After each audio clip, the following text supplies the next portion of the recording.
multiculturalismo e interculturalismo.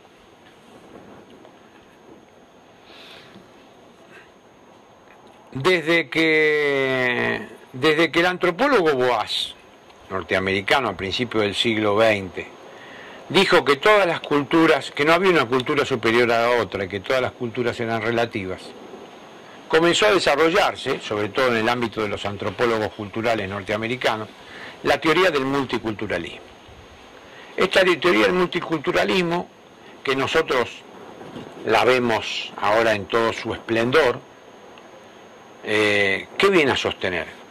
Viene a sostener el desarrollo por separado de las distintas culturas. Y ese desarrollo separado, ¿para qué proponen ese desarrollo? Para que las culturas no se pierdan. Entonces cada cultura tiene que estar separada de la otra cultura. Esto tiene una carga ideológica que puede definirse así, que el multiculturalismo otorga derechos a las minorías por el hecho de ser minorías. Y esto es grave. Porque si nosotros formamos parte de un Estado-nación, donde nos regimos por un sistema democrático, donde la mayoría gobierna y la minoría acompaña, otorgarle derecho a las minorías por minorías disuelve la idea de Estado-nación, donde las mayorías son las que le dan el tono a los distintos estados. Esta teoría del multiculturalismo, ¿por quién ha sido instrumentada y utilizada? Por los grupos minoritarios o los grupos marginales. Entonces nos encontramos, por ejemplo, con que el indigenismo es uno de los rasgos más típicos de aprovechamiento del multiculturalismo, los grupos marginales, las colectividades que no quieren integrarse. Entonces, ¿qué pasa? Se reemplaza la vieja teoría del crisol de razas. En el caso de Argentina, que es una tierra de inmigración, nosotros hemos recibido inmigrantes hasta mediados de... Recibimos actualmente coreanos, cientos de coreanos, recibimos cientos de bolivianos y de peruanos y paraguayos y uruguayos y chilenos y chinos y coreanos. Hemos recibido estos últimos años, ¿no? Hasta estos últimos años.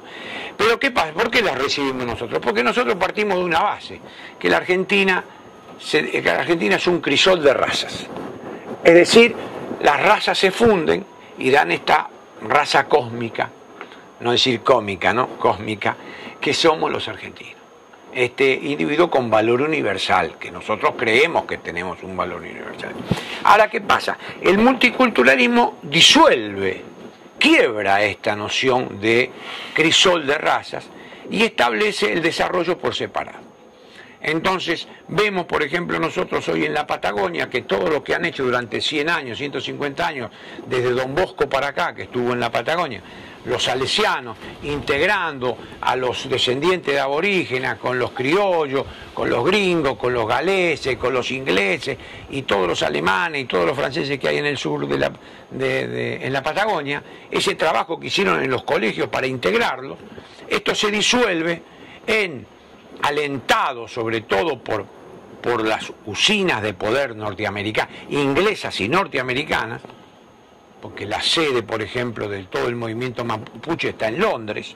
Hay que preguntarle a Chile lo que está padeciendo con esto.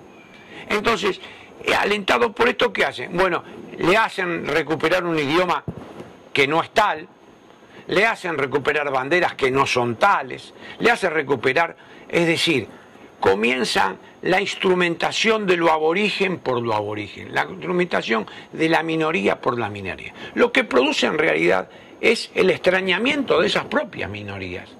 ¿En qué?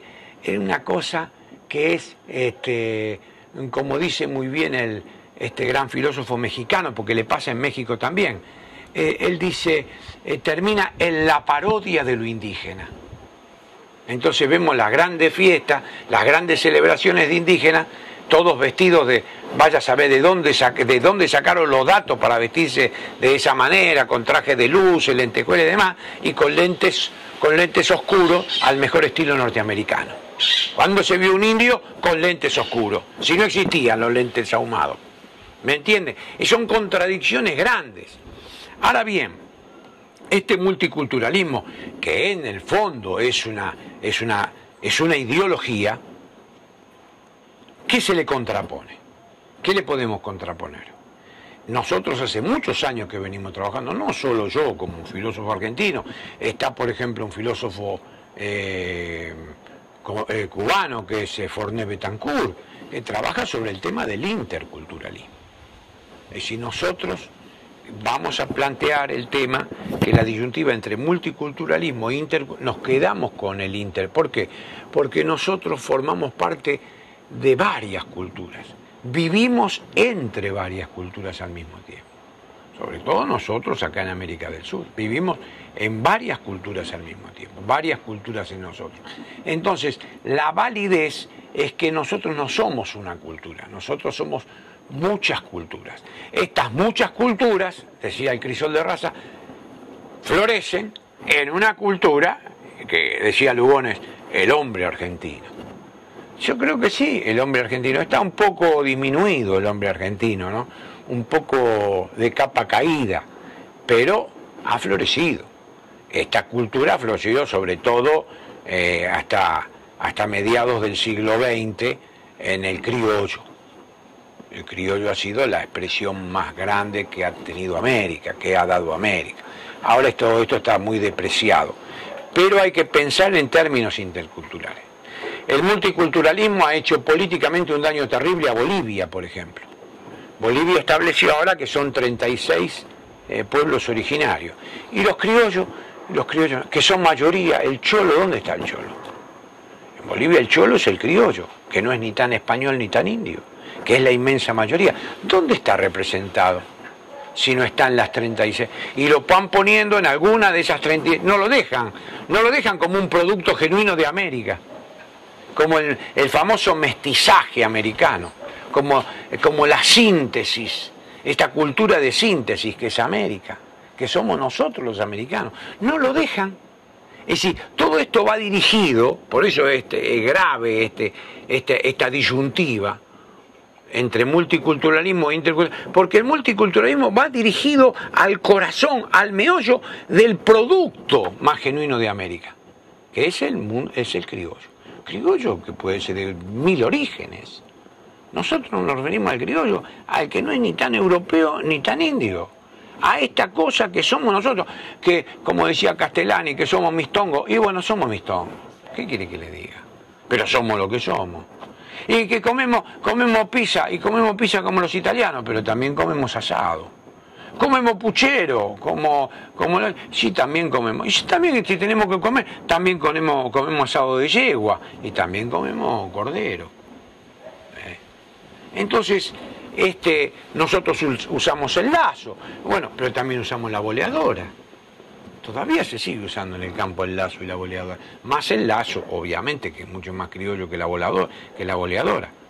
Pero yo me refiero a que esto, hay como podríamos decir, hay lobbies de producción de sentido dirigidos a esta, que va en contra de qué? Va en contra de la idea del Estado-Nación.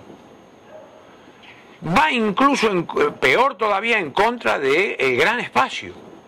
Porque esto es reducir a la pequeñez, reducirnos a nosotros a lo pequeño, reducirnos no solo a lo parroquial, como puede ser el nacionalismo mitrista en Argentina, que lo reduce a Buenos Aires, a la provincia de Buenos Aires. No. Esto se reduce a más chico. Por eso esto hay que tenerlo en cuenta y nuestros estados tienen que plantearse como estados interculturales y no multiculturales. El multiculturalismo está provocando graves daños culturales, graves daños políticos. Y esto hay que tenerlo en claro, por eso está la metapolítica. La metapolítica se ocupa de las grandes categorías para desmitificar lo que hacen estas grandes categorías, para que nuestros gobernantes no estén condicionados Hoy no hay, calculo que no hay gobernante que no se vaya a parar en una tribuna y hable del multiculturalismo a tontas y a locas, cuando en realidad los gobernantes nuestros tienen que hablar del interculturalismo, que es lo que permite integrar, sobre todo a todas las masas de inmigrantes que llegan y llegan permanentemente, en un país receptor como es el caso de Argentina o el caso de Brasil, que son grandes países receptores, ¿no? Bueno, con esto yo creo que queda bastante claro lo del tema multiculturalismo e interculturalismo y terminamos este otro capítulo.